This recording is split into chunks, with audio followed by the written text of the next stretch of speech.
Assalamualaikum warahmatullahi wabarakatuh. Alhamdulillah, hamdan katsiran thayyiban mubarakan fihi kama yuhibbu rabbuna wa yarda. Asyhadu an la ilaha illallah wahdahu la syarika lahu wa asyhadu anna Muhammadan abduhu wa rasuluh. La nabiyya wa la rasula ba'dah. Baik ikhwan dan akhwat, hadirin dimuliakan oleh Allah Subhanahu wa taala. Kembali kita melanjutkan kajian kita dari kitab tauhid. Kita sampai pada bab, yakni tentang bab sabar, yaitu bab pembahasan tentang sabar. Ya, bab pembahasan tentang sabar. Sabar ini pembahasannya sangat banyak sekali dan sangat luas, dan dalam Al-Quran juga Allah menyebutkan banyak sekali tentang kesabaran dan juga keutamaan dari bersabar. Dan kita sendiri, hadirin dimuliakan oleh Allah Subhanahu wa taala, dalam mengarungi kehidupan ini butuh kesabaran. Ya, butuh kesabaran, tidak perlu terburu-buru dalam segala hal, situasi dan kondisi. Dan karena kita juga mengetahui bahasanya terburu-buru itu adalah merupakan sifat dari syaitan, kata Nabi kita yang mulia Nabi Muhammad SAW. Sabar, makna sabar atau pengertian dari sabar, para ulama menjelaskan, di antaranya Imam Al-Qayyim, habsu nafsi an jaz'i wa habsu lisan an syakwa wa sakhat wa habsu jawari an af'al al muharramah kalat bil khulud wa syakil yuyub. Pengertian dari sabar, agar kita bisa melaksanakan sabar semampu kita dan sebaik-baiknya, kita harus mengerti makna sabar. Ini pengertian dari sabar adalah menahan diri dari sifat mungkin mengeluh, dan juga menahan lisan dari berkata yang tidak bagus, ya, bisa juga mengeluh, ya, tersabut. Dan juga menahan anggota badan dari perbuatan yang diharamkan oleh Allah atau oleh syariat ini, seperti mencakar-cakar muka atau memukul-mukul badan dan lain sebagainya. Nanti dalam hadis akan disebutkan. Atau merobek pakaian. Jadi intinya makna sabar itu apa? Menahan diri dari perbuatan yang tidak diridhai oleh Allah, baik itu menahan secara lisan ataupun menahan secara perbuatan badan, dan juga menahan secara hati. Karena ada seseorang yang dia mengatakan sabar secara lisannya, akan tapi anggota tubuhnya dia tidak menunjukkan dia sabar. Atau ada seseorang yang mengatakan dia sabar, anggota tubuhnya mengatakan sabar, tapi dalam hatinya dia mengeluh kepada selain Allah tentunya, bukan mengeluh kepada Allah. Ini kita harus ketahui bahwasanya sabar itu bukan hanya kita mengatakan aku sabar, saya sabar, tidak. Akan tapi kita harus menahan diri kita, jiwa kita, lisan kita, anggota badan kita, dan hati kita juga untuk tetap di dalam keridhaan Allah Subhanahu wa taala. Syekh Muhammad bin Abdul Wahhab membawakan hadis, atau di sini di awalnya membawakan firman Allah dalam surat At-Taghabun ayat yang ke-11, ma asaba min musibatin illa bi idznillah wa may yu'min billahi yahdi qalbah wallahu bikulli syai'in alim. Dan tidaklah apa-apa yang menimpa suatu musibah atau suatu musibah yang menimpa seseorang kecuali dia dengan izin Allah Subhanahu wa taala.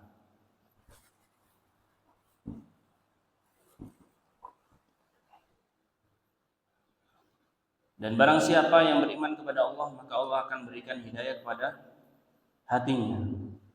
Dan Allah terhadap sesuatu, kepada semua sesuatu itu Allah Maha mengetahui. Bahasanya dalam ayat tersebut Allah menjelaskan semua musibah yang menimpa suatu hamba, seseorang hamba itu dengan izin Allah Subhanahu wa taala, ya, dengan izin Allah Subhanahu wa taala. Dan barang siapa yang beriman bahasanya itu adalah kehendak Allah, maka Allah akan berikan hidayah, petunjuk dalam hatinya, ya. Yahdi qalbah, Allah akan berikan petunjuk dalam hatinya. Karena dia sabar dan dia ridho dengan musibah yang menimpa dirinya, dengan musibah yang menimpa dirinya. Dan Allah ilmunya itu meliputi segala sesuatu.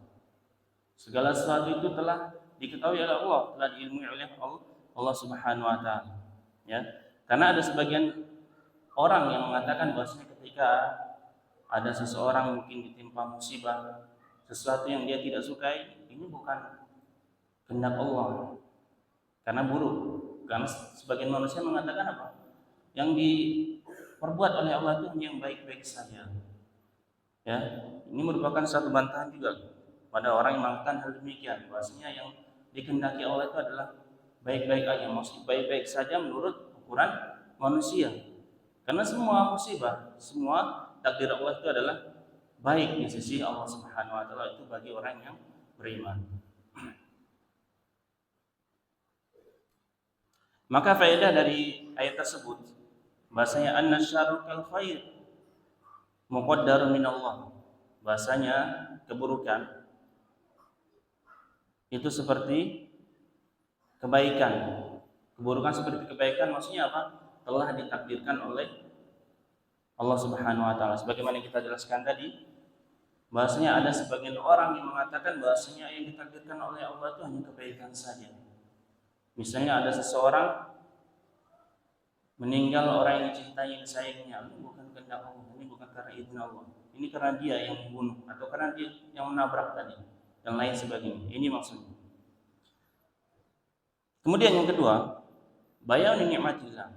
Faedah yang pertama tadi bahasanya keburukan dan kebaikan itu ditakdirkan oleh Allah Subhanahu wa taala. Faedah yang kedua, bayan nikmatil iman wa annahu sababun li hidayatil qalb wal istiqrar an-nafsi, yakni nikmatnya iman bahasanya sesungguhnya keimanan tersebut adalah sebagai atau sebab hati seseorang mendapatkan hidayah dan teguhnya pendirian seseorang. Jadi ketika seseorang beriman, itu akan menjadikan sebab dirinya mendapatkan hidayah dari Allah Subhanahu wa taala. Kemudian faedah berikutnya,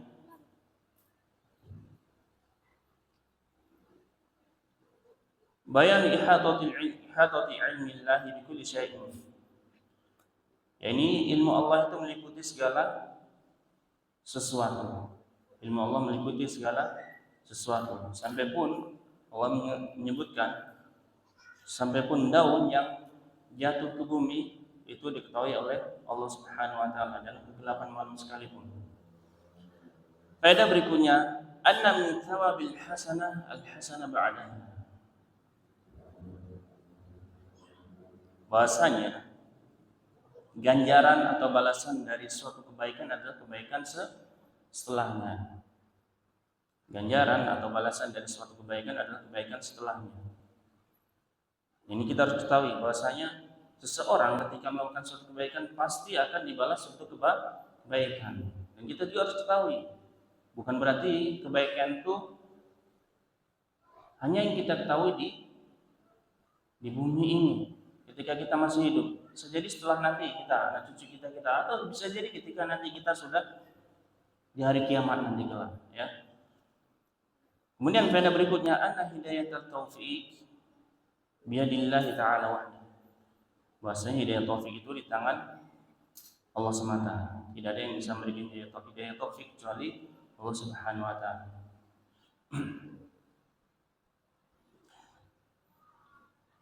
Maka kaitan ayat tersebut dengan bab sabar. bahasanya sabar merupakan takdir Allah atau sabar terhadap takdir Allah. Wa adamal jaza' min alamatil iman billah. Sabar terhadap takdir Allah dan dia tidak mengeluh, tidak menunjukkan kesukaan, ini merupakan tanda keimanan kepada Allah Subhanahu wa taala. Kemudian Syekh Muhammad di sini menjelaskan tentang pembagian sabar. Pembagian sabar sebagaimana dijelaskan oleh para ulama, ya. Pembagian sabar. As-sabru thalathatu aqsam. Bahasanya sabar itu terbagi menjadi 3. Sabar itu terbagi menjadi 3. Yang pertama adalah sabrun ala ta'atillah, yaitu bersabar di atas ketaatan kepada Allah Subhanahu wa taala. Ya. Jadi ketika kita melaksanakan suatu ketaatan, kita butuh kesabaran. Kita sholat, kita zakat, kita berpuasa, kita istiqomah di atas ketakwaan dan lain sebagainya dari ketaatan kepada Allah, ini butuh kesabaran, ya. Makanya jamaah yang dimuliakan oleh Allah Subhanahu wa taala, Imam Ahmad mengatakan, ya, atau Ali, ya, di sini Ali sahabat radhiyallahu anhu mengatakan, inna sabra minal iman bimanzilatir ra'si minal jasad.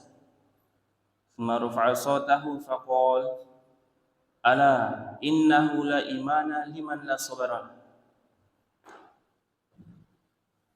Bahasanya Ali di sini mengatakan, ini adalah athar berarti, ya. Sesungguhnya sabar merupakan bagian dari iman. Sabar merupakan bagian dari iman. Bimanzilati ra'si minal jasad, sebagaimana kedudukan kepala dari tubuh atau jasad. Seseorang ketika tidak mempunyai kepala bagaimana? Apakah bisa hidup? Tentu tidak bisa hidup, ya. Tentu tidak bisa hidup. Bimanzilati ra'si minal jasad. Jadi kedudukan sabar itu seperti diibaratkan kepala dari sebuah jasad. Ketika sebuah jasad tidak mempunyai kepala, maka dia tidak memiliki kesabaran. Kemudian beliau mengatakan sambil mengangkat suaranya, ketahuilah bahasanya tidak ada iman bagi orang yang tidak bersabar di atasnya, di atas ketaatan tentunya. Dan Umar juga mengatakan, dibawakan oleh Imam Bukhari, wajadna khairu 'aishina bisabr. Kita mendapatkan bahasanya sebaik-baik kehidupan kita itu adalah dengan bersabar. Ya, kita mendapatkan bahasanya sebaik-baik kehidupan kita itu adalah dengan bersabar pada Allah Subhanahu wa taala. Ini makanya penting bagi kita ketika kita melaksanakan suatu ketaatan, kita bersabar kepada Allah Subhanahu wa taala. Ini bagian yang pertama, yaitu tentang pembagian sabar. Sabar yang pertama adalah sabar di atas ketaatan kepada Allah Subhanahu wa taala. Kemudian yang kedua, sabrun ala ma'asillah. Yani sabar untuk menjauhi kemaksiatan kepada Allah Subhanahu wa taala, menjauhi kemaksiatan. Dan kita juga menjauhi kemaksiatan tentunya butuh kesabaran sebagaimana Nabi Yusuf alaihissalam, ya, kesabarannya diuji, keimanannya diuji, keteguhannya diuji agar tidak melakukan apa? Kemaksiatan kepada Allah Subhanahu wa taala, melakukan zina, ya. Agar dia menjauhi kemaksiatan. Ini butuh kesabaran, ya, butuh kesabaran. Ini yang kedua, bersabar menjauhi kemaksiatan. Kemudian yang ketiga, sabrun ala qadarillahi al-mu'limah. Sabar di atas takdir yang diberikan oleh Allah, yakni berupa musibah. Maksudnya adalah berupa musibah sebenarnya. Sabar terhadap takdir. Hakikatnya semuanya tadi adalah takdir Allah Subhanahu wa taala. Taatan, menjauhi kemaksiatan, itu adalah takdir Allah. Akan tapi maksudnya di sini adalah sabar terhadap takdir Allah yang manusia menganggapnya itu adalah keburukan, seperti tertimpa musibah, keluarganya yang sayang meninggal, harta yang dia punya lenyap, dan lain sebagainya dari musibah-musibah menimpa dirinya. Ya, ini butuh kesabaran, dan ketika kita bersabar maka kita akan diberikan petunjuk oleh Allah Subhanahu wa Ta'ala. Kemudian berkata Alqamah, huwa ar-rajul tusibuhul musibah wa ya'lamu annaha min 'indillah fa yarda wa yusallim. Berkata Alqamah, yang dimaksud dalam ayat tersebut dalam surah At-Taghabun ayat ke-11, dia adalah merupakan seorang laki-laki atau seseorang yang ditimpa suatu musibah. Maksudnya adalah seseorang yang diberikan hidayah oleh Allah dalam hatinya, itu adalah seseorang yang ditimpa suatu musibah. Kemudian dia mengetahui bahasanya musibah tersebut dari Allah Subhanahu wa Ta'ala, ya. Ujian tersebut dari Allah Subhanahu wa Ta'ala, maka dia sudah mengetahui tersebut, apa yang dilakukan? Fayardha wa yusallim, dia ridho dan menerima ketetapan dari Allah Subhanahu wa Ta'ala. Ya. Ini maksud tafsir dari ayat tersebut, ya.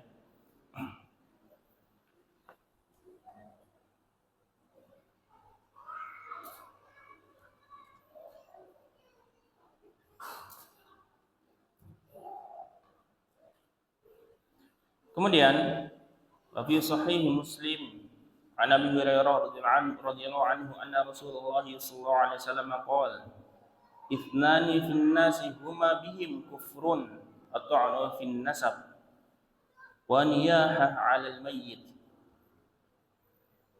Bahasanya dalam sahih Muslim disebutkan dari sahabat Abu Hurairah, semoga Allah meridhai beliau, sesungguhnya Rasulullah sallallahu alaihi wasallam bersabda, dua hal yang terdapat dalam diri seseorang, dua hal tersebut ini adalah sifat kekafiran. Huma bihim kufrun. Yang pertama apa? Yang pertama adalah at-ta'nu fi nasab. Apa at-ta'nu fi nasab? Yakni mencela nasab seseorang.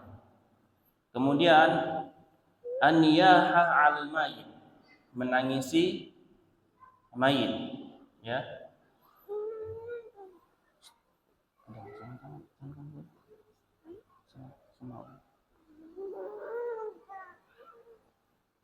Baik. Bapak dan Ibu yang dilakukan oleh Allah Subhanahu wa Ta'ala, hadis ini adalah hadis yang menunjukkan bahasanya ada dua sifat yang itu merupakan sifat kafiran yang ada pada diri seseorang, bahkan orang Islam sekalipun, ya. Yang pertama adalah at-ta'nu fi nasab, yaitu menghina nasab seseorang. Misalnya kamu ini keturunan orang enggak jelas atau lain sebagainya. Nasab kamu ini enggak jelas dan lain sebagainya, menjelek-jelekkan dari nasab seseorang. Kemudian yang kedua, menangisi mayit, ya. Tentunya tangisan yang apa? Yang berlebihan tentunya, karena menangis itu dibolehkan oleh syariat kita, ya. Bahkan Nabi kita yang mulia sallallahu alaihi wasallam pernah menangis ketika meninggal anaknya, yaitu Ibrahim. Kita akan bacakan penjelasan dari Syekh Muhammad di sini. Lamma kana al-Islamu mubtilan li jami'i 'adatil jahiliyah allati la tansajimu ma'a mabadi'il islami raqiyah.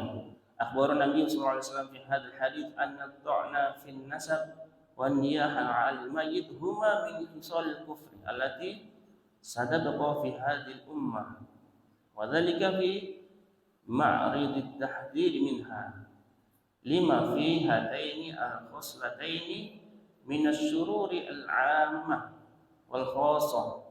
Fa-ta'nu fi an-nasab jarahun lisyu'ur al-akhirin wa ta'alin 'alaihim biduni mubarririn wa niyaha 'al mayyit tajdidun bi ahzani ahli mayyit wa tahwilun lil amri musibah wa i'tiradun 'al qadar wa ghaliban ma yusahibuha al-kadab 'ala Allah fi tazkiyatil mayyit wa raf'ihi wa fawqa manzilatihi. Bahasanya agama Islam ini membatalkan atau menghapuskan semua kebiasaan-kebiasaan jahiliyah. Apa itu? Yang disebutkan oleh Nabi tadi apa? Yaitu mencela nasab seseorang. Yang kedua apa? Menangisi mayit. Ya. Nabi kita mengabarkan dalam hadis tersebut bahasanya mencela nasab dan juga menangisi mayit ini adalah perbuatan orang-orang kafir pada zaman dahulu, dan ini satabaqu fi hadhihi ummah akan tetap ada pada umat tersebut, yakni umat Islam. Makanya Nabi kita memberikan peringatan. Ini adalah merupakan sesuatu yang harus kita ketahui, ya, harus kita ketahui. Dan ini adalah yang sangat harus kita hindari, ya. Bahasanya mencela nasab ini kadang anak-anak kita atau bahkan kita sendiri maksudnya mengatakan nasab kamu ini nggak jelas, atau bapak kamu ini Jawa tapi jelek, maksudnya turunan orang Jawa itu turunan jelek, ya, dan lain sebagainya, misalnya seperti itu atau lain sebagainya, ya. Dan menangisi mayit, kenapa menangisi mayit tidak dibolehkan? Ya, karena sebagian ketika seorang menangisi mayit itu menangisnya berlebihan. Terkadang dia mencela orang yang telah misalnya kecelakaan ini karena penyebabnya ini, atau dia seharusnya belum meninggal ini, dia masih muda, kenapa meninggal duluan, dengan rasa penyesalan yang sangat dan tidak menerima takdir Allah Subhanahu wa taala, atau dia memuji mayit tersebut dengan pujian-pujian yang berlebihan, ya, dengan pujian-pujian yang berlebihan. Makanya dari itu kita harus menjauhi hal tersebut. Bukan berarti menangisi mayit tidak boleh, sebagaimana Nabi kita yang mulia sallallahu alaihi wasallam melakukan atau menangis pada anaknya yang meninggal. Sebagaimana beliau mengatakan innal aina la tadma wal qalbu yahzan bi firaqika ya Ibrahim. Mata ini meneteskan air mata dan hati bersedih karena kepergian engkau wahai Ibrahim. Ya, bersedih boleh dan nangis boleh, tapi selama dalam batasan-batasan dibolehkan oleh syariat. Maka faedah dari hadis ini yang pertama adalah tahrimut ta'nu fi nasab wa niyaha 'alal mayyit. Haramnya mencela nasab dan menangisi mayit. Ini haramnya mencela nasab dan menangisi mayit. Kemudian yang kedua, bahasanya dua hal tersebut, mencela nasab dan menangisi mayit, ini akan tetap ada pada umat Islam, ya. Akan tetap ada dua hal tersebut pada umat Islam. Kemudian faedah berikutnya, qad yakunu fil insan syai'un min khusul kufri wala yu'addu kafiran. Akan tapi perlu kita ketahui, ini faedah berikutnya, peringatan bagi kita bahwasanya ketika seseorang melakukan hal tersebut dan kita ketahui bahwasanya itu adalah sifat-sifat dari orang kafir, kebiasaan jahiliyah, bukan berarti orang tersebut dia kafir, keluar dari agama Islam. Tidak digolongkan hal tersebut, ya. Akan tapi dia telah melakukan dosa besar, ya. Kemudian faedah berikutnya, nahyul Islam an kulli ma yuaddi ila furqah, ya. Bahasanya agama Islam melarang terhadap semua sesuatu itu yang bisa menyebabkan kepada perpecahan, ya. Apa itu yang menyebabkan perpecahan? Di antaranya adalah mencela nasab, ya. Di antaranya mencela nasab.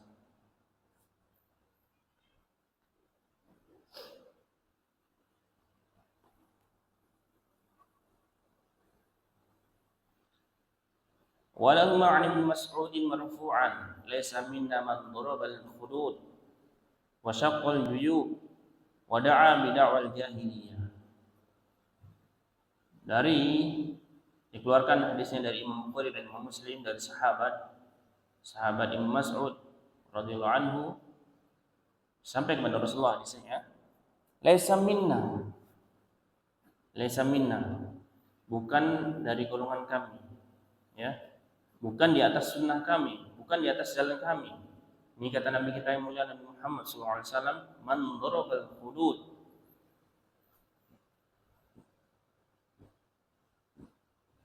Apa itu darabal hudud? Yaitu orang yang mencakar-cakar wajahnya, memukul-mukul wajahnya, badannya, ya, wasyaqal juyub, dan dia menyobek bajunya. Biasanya ketika ada seseorang meninggal saudaranya atau orang yang dicintainya, dia memukul-mukul badannya, mencakar-cakar pipinya atau mukanya, kemudian kerah bajunya ditarik, disobekkan, ya. Wada'a bid'awatil jahiliyah, dan dia memanggil dengan panggilan-panggilan kebiasaan orang jahiliyah, ya.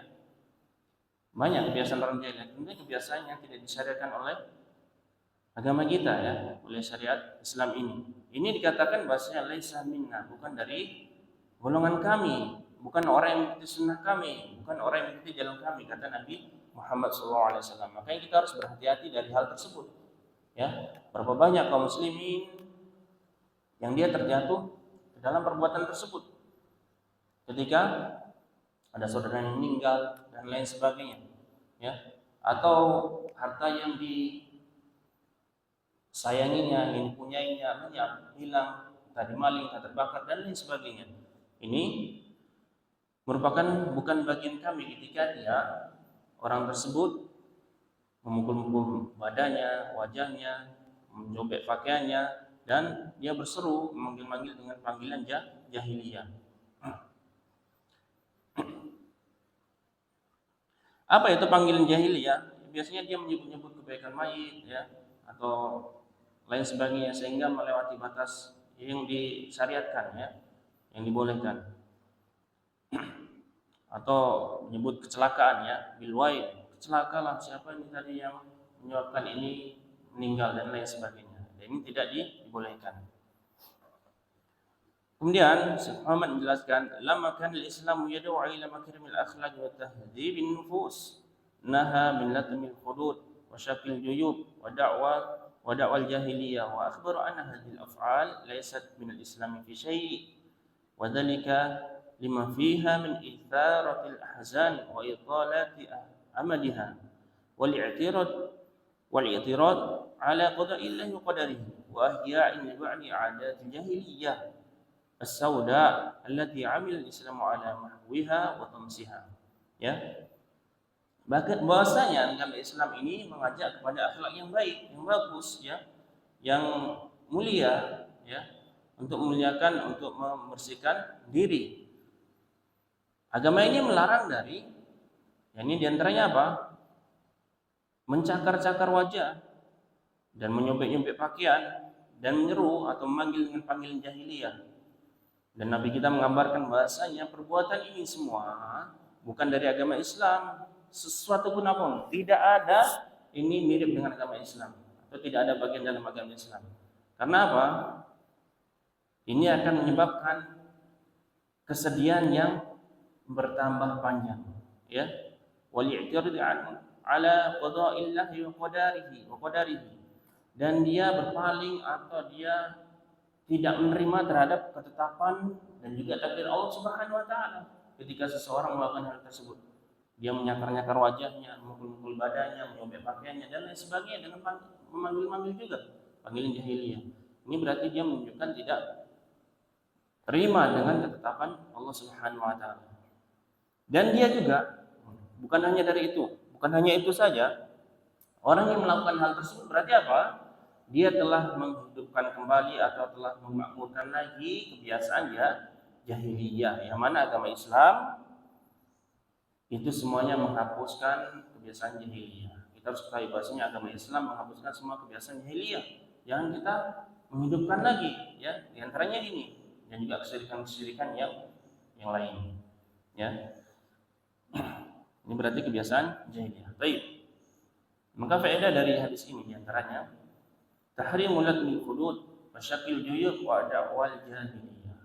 Haramnya, yaitu mencakar-cakar wajah, menyobek pakaian, dan memanggil dengan panggilan jahiliyah. Kita sudah sebutkan di dalam hadis ini ya.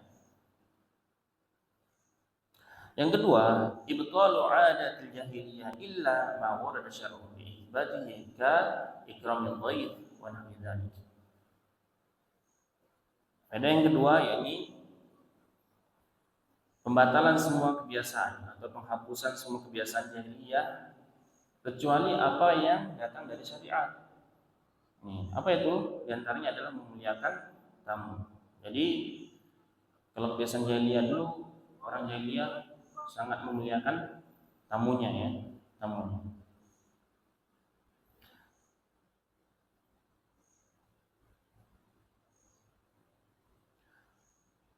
Kemudian hadis berikutnya, an Anas anna Rasulullah sallallahu alaihi wasallam qala, "Idza arada Allah bi 'abdil khaira ajjala lahu al-'uqubata fid dunya wa idza arada Allah bi 'abdil syarra amsaka 'anhu bi dhanbihi hatta yuwafiya bihi yaumil qiyamah."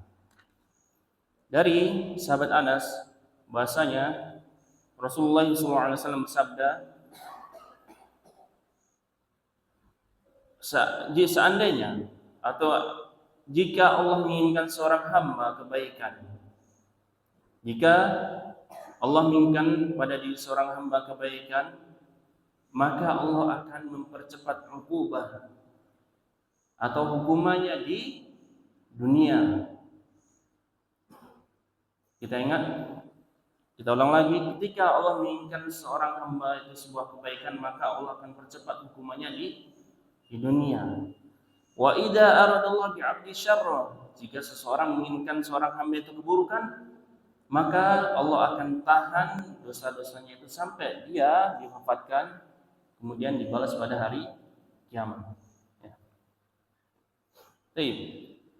Hadis ini menunjukkan bahwasanya ketika Allah Subhanahu wa taala menginginkan kebaikan bagi seorang hamba, maka Allah akan mempercepat hukumannya di dunia. Berupa dengan apa? Dan ini dengan musibah-musibah yang menimpa dirinya.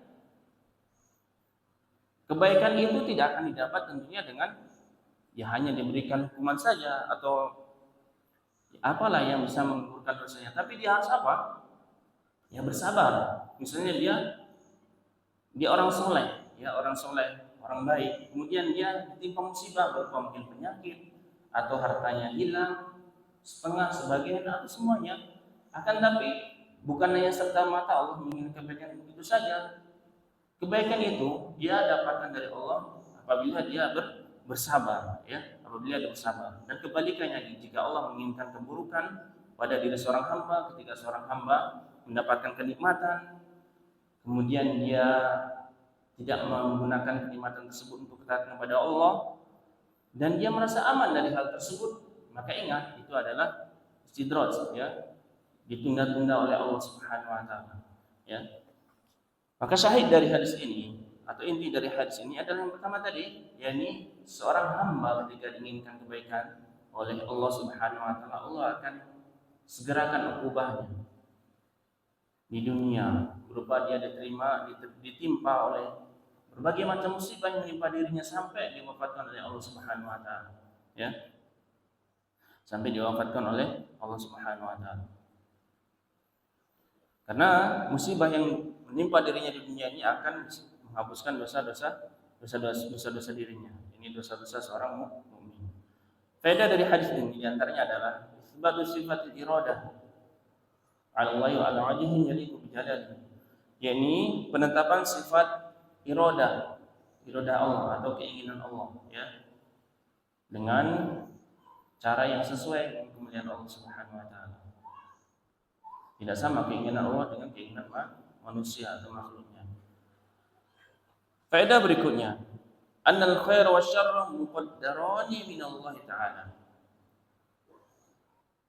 Bahasanya kebaikan dan keburukan itu adalah takdir Allah Subhanahu wa taala. Kemudian faedah berikutnya,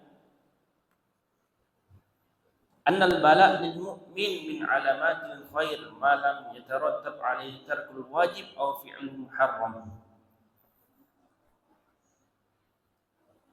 bahwasanya musibah yang menimpa seorang mukmin ini tanda kebaikan, ya.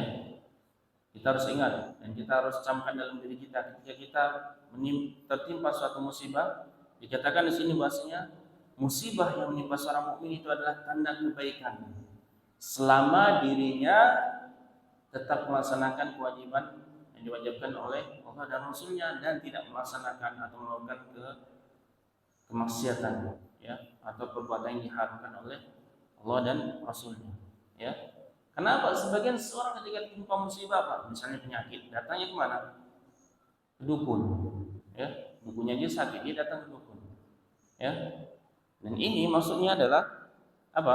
Makanya di sini disebutkan bahwasanya ketika seorang tertimpa musibah dia harus sabar, ya, mengharapkan ganjaran dari Allah Subhanahu wa taala dan dia akan menerima pahala dari Allah selama dia melaksanakan kewajiban dan menjauhi apa yang diharamkan oleh Allah Subhanahu wa taala.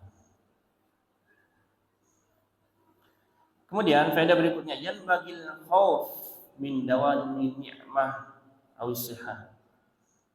Kita harus takut, ya, wajibnya takut dari seseorang atau ketika kita diberikan nikmat terus-menerus berupa harta yang banyak dan juga kesehatan, ya. Kita harus takut, ya. Kenapa? Seorang ulama pada zaman dulu ketika dia diberikan sehat terus-menerus dia merasa takut. Beda halnya dengan kita, aku sehat terus nih. Orang pada sakit, orang pada kena corona, masih tetap sehat. Bahkan ada yang bilang, berarti aku ini kuat, ya. Aku padahal merokok terus setiap hari. Orang-orang kena corona, aku nggak kena. Ada seperti itu. Kemarin diceritakan, ya.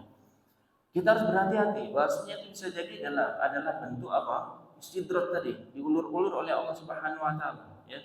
Dia sakit atau dia tidak sakit padahal dia melakukan kemaksiatan, ya. Atau melakukan perbuatan yang buruk, ya.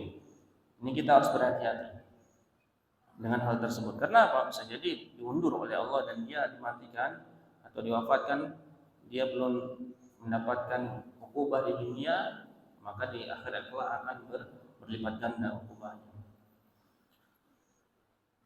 Faedah berikutnya, wujubu husnizan billahi fima yaqdihi laka mimma takrah.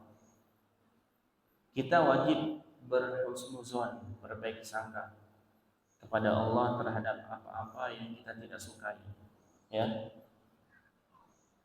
Kita harus berbaik sangka kepada Allah. Misalnya kita tertimpa suatu penyakit, kita harus tetap berbaik sangka kepada Allah. Padahal itu kita tidak sukai, kita harus tetap berbaik sangka, ya, kepada Allah Subhanahu wa taala. Harus tetap semangat kita, tetap melaksanakan ketaatan kepada Allah Subhanahu wa taala, ya. Sebagaimana guru saya yang mulia, semoga Allah merahmati beliau, ketika beliau sakit dan jadwalnya mengisi muhadharah di tempat lain jauh, ya. Kemudian apa kata? Sudah rencana tidak berangkat, membatalkan muhadharahnya atau pengajiannya. Apa kata istrinya? Ini obat, mudah berangkat semua. Padahal jauh, ya. Tetap dia mengharapkan atau berhusnuzan kepada Allah, ya. Dan ini butuhnya kepada istri yang soleha, ya, istri yang soleha, begitu. Kemudian faedah berikutnya, la yalzam min ita illa ridho. Bukan berarti ketika seseorang diberikan semua oleh Allah Subhanahu wa taala itu menandakan keridhaan Allah Subhanahu wa taala, ya. Bukan berarti atau harus ketika seseorang mendapatkan semua yang dia inginkan, ketika dia berusaha, dia ingin rumah, nggak lama kemudian terbeli rumah, ingin sekolah di ini, nggak lama kemudian bisa, ingin ini, itu tidak menunjukkan keridhaan Allah Subhanahu wa taala. Sebagaimana hadis yang menunjukkan bahwasanya ada seseorang yang beramal, bahkan antara amalan dirinya dengan surga itu hanya tinggal seziro saja, sedepa saja, ya, sejengkal saja. Akan tapi catatan mendahulinya, maka dia masuk ke neraka. Kemudian hadis yang terakhir,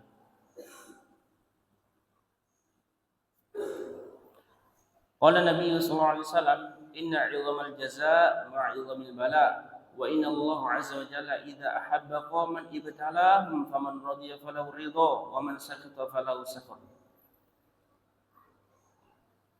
Hadis ini dibawakan oleh Imam Tirmidzi dan juga Ibnu Majah.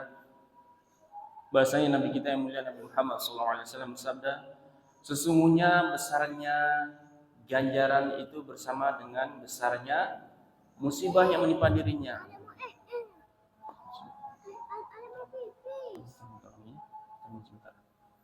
Sesungguhnya besarnya ganjaran itu sebanding dengan besarnya musibah yang menimpa dirinya. Dan Allah Subhanahu wa taala ketika mencintai sebuah kaum atau mencintai seseorang, maka Allah akan menguji mereka. Ya, ketika Allah mencintai suatu kaum, maka Allah akan mengujinya. Ya. Yang pertama tadi bahwasanya ganjaran itu bergantung atau berbalik dengan sesuai dengan musibah yang menimpa dirinya. Ganjaran dari Allah. Ketika seorang musibahnya semakin besar, maka ganjarannya semakin besar juga di sisi Allah Subhanahu wa taala. Dan Allah ketika mencintai sebuah kaum, suatu kaum, maka Allah akan menguji mereka. Maka barang siapa ridho, maka Allah akan ridho kepada dirinya, dan barang siapa dia tidak ridho atau mengeluh, tidak suka, maka Allah tidak suka kepada dirinya. Ya, maka kita harus ketahui bahwa musibah-musibah yang menimpa diri kita itu mengangkat derajat kita. Ya, ganjaran di sisi Allah itu besar ya. Dan kita juga harus ketahui ketika kita dicintai oleh Allah Subhanahu wa taala, pasti kita akan diuji oleh Allah Subhanahu wa taala. Sebagaimana Allah Subhanahu wa taala berfirman, Alif Lam Mim hasiban nasu ay yutraku ay yaqulu amanna wa hum la yuftanun, ya. Allah Subhanahu wa taala berfirman dalam surah Al-Ankabut, Alif Lam Mim, maksudnya apakah manusia menyangka bahwasanya dirinya akan ditinggalkan begitu saja, dibiarkan begitu saja ketika mereka mengatakan dirinya beriman dan mereka tidak diuji? Tidak. Ayah sabul insan ayusraka sudah. Apakah mereka akan dibiarkan begitu saja? Tidak. Tentunya mereka akan diuji ketika mereka mengatakan dirinya beriman kepada Allah dengan musibah-musibah yang menimpa dirinya. Baik. Kemudian faedah dari hadis ini, kita bacakan faedahnya. Annal masaib mukaffiratun lidzunub ma lam yatarattab 'alaihi tarkul wajib aw fi'lun haram. Bahasanya musibah-musibah itu adalah kafar atau penghapus dosa. Ya. Musibah-musibah yang menimpa diri kita, menimpa seorang yang beriman pada Allah dan Rasul-Nya, ini adalah penghapus dosa selama dia tetap melaksanakan kewajiban yang diperintahkan oleh Allah dan Rasul-Nya dan menjauhi apa yang diharamkan. Kemudian faedah berikutnya, isbatu sifatil mahabbah lillahi 'ala wajhin jalil bi jalalihi. Menetapkan sifat mahabbah, sifat kecintaan Allah, yaitu dengan sesuai kemuliaan Allah Subhanahu wa taala. Faedah berikutnya, annal bala lil mu'min min alamatil iman. Sesungguhnya bala atau musibah yang menimpa seorang mukmin merupakan tanda dari keimanan. Faedah berikutnya, isbatu sifatir ridha wa sakhat lillahi 'ala wajhin yaliqu bi jalalihi. Menetapkan sifat ridho dan juga sakhat, yaitu tidak suka atau mengeluh, yang dipunyai oleh Allah dengan cara yang sesuai dengan kemuliaan Allah. Faedah berikutnya, istihbabur ridha bi qada'illahi wa qadarihi. Wajibnya ridho dengan ketetapan Allah dan takdir Allah. Faedah berikutnya, tahrimu sakhat min qada'illahi wa qadarihi. Haramnya berkeluh kesah atau tidak suka terhadap ketetapan Allah dan takdir Allah Subhanahu wa taala. Baik. Sampai sini pembahasan kita akan lanjutkan pada pertemuan berikutnya. Mudah-mudahan kita semua menjadi orang yang tetap bersabar menempuh atau mengarungi kehidupan ini agar kita dapat masuk ke surga Allah Subhanahu wa taala. Dan kita harus ketahui bahwasanya musibah yang menimpa kita semuanya itu adalah ketetapan Allah, dan kita harus sabar agar kita mendapatkan pahala dari Allah dan dimasukkan ke surganya. Wassallallahu ala nabiyyi Muhammad walhamdulillahi rabbil alamin. Subhanakallahumma wa bihamdika asyhadu an la ilaha illa anta astaghfiruka wa atubu ilaik.